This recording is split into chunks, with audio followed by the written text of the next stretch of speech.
আজ এক অদ্ভুত অভিজ্ঞতার সাক্ষী হয়ে রইলাম। আর এই অভিজ্ঞতাটা কি সেটা জানতে হলে অবশ্যই প্রিভিয়াস ব্লগটা চেক আউট করতে হবে। আমি ডেসক্রিপশনে পুরো লিংক দিয়ে দেবো।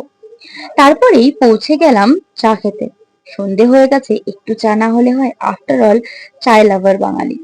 পৌঁছে গিয়েছিলাম শেরে চায়, যেখানে গিয়ে অর্ডার করেছিলাম আমাদের জন্য ব্রেড অ্যান্ড বাটার আর প্রতিজনের জন্য এক কাপ এক বড় ভাঁড় করে চা। এখানে চাই ছাড়াও bread and butter, kachori, samosa সব রকমের সন্ধ্যাবেলার স্ন্যাক্স তোমরা অ্যাভেলেবেল পাবে। অবশ্যই একবার গিয়ে কিন্তু ট্রাই করে এসো। সেইখান থেকে পৌঁছে গেলাম বে কাবাবিতে। বে কাবাবি কোথায় জানো? জায়গাটা লোকেটেড হলো ঠিক আমাদের বাঘা যতীনের বারোভূতের মেলা আমরা সবাই চিনি। সেখান থেকে 2 মিনিটের হাঁটা পথে পড়বে এই বে কাবাবির আউটলেটটা। এখানে কোনো সিটিং অ্যারেঞ্জমেন্ট নেই, তোমাদেরকে দাঁড়িয়েই খেতে হবে।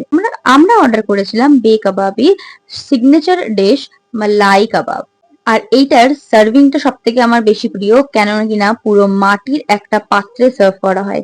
তারপরে এখানে চলে এলো মালাই। মালাইটা দেখতে পাচ্ছ কতটা থিক আর কতটা কোয়ান্টিটিতে দিচ্ছে, এইটাই কিন্তু মন কেড়ে নেয়। তারপরে সব থেকে ইন্টারেস্টিং পার্ট অ্যান্ড অ্যাডভেঞ্চার ওয়ালা পার্ট, এই যেটা হলো এটাকে স্মোকড আউট করা কিংবা জ্বালানো, যাই বলো না কেন।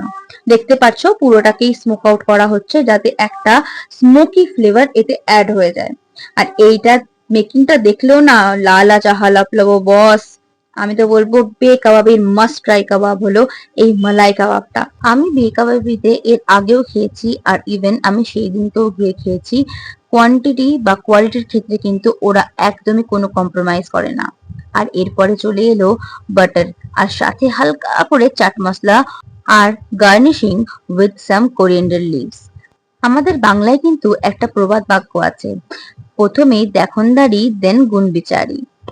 তাই এই সার্ভিংটাই এত সুন্দর, বিশ্বাস করো ওখানেই মন ভরে যায়।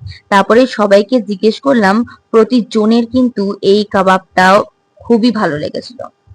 আর তোমরা কিন্তু এই বে কাবাবিতে গিয়ে অবশ্যই একবার ট্রাই করো ওদের সিগনেচার ডিশ, যেটা কিনা হলো মালাই কাবাব।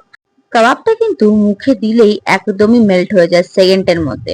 তো অবশ্যই মাস্ট ভিজিট বে কাবাবি এন্ড মাস্ট ট্রাই। আমার রেকমেন্ডেশন বলে এই মালাই কাবাবটা। আর চলো আবার বাড়িতে গিয়ে তোমাদের সাথে দেখা হচ্ছে। টাটা। সো ফাইনালি আমরা সব ঘোরাঘোরা করে এসে এখন আছি বাড়িতে, অ্যান্ড আমরা রেডি হয়ে গেছি, কারণ রাত্রেবেলা আমাদের একদম রান্না করার মুড নেই, আমারও নেই, আমার মামদিদিরও নেই। তো তাই আমরা ডিসাইড করেছি বাইরে খাবো। তো কোথায় খাচ্ছি আর কি খাচ্ছি সেটার সব কিছু তোমাদের সাথে শেয়ার করবো, তো ব্লগটা কিন্তু দেখতে থাকো।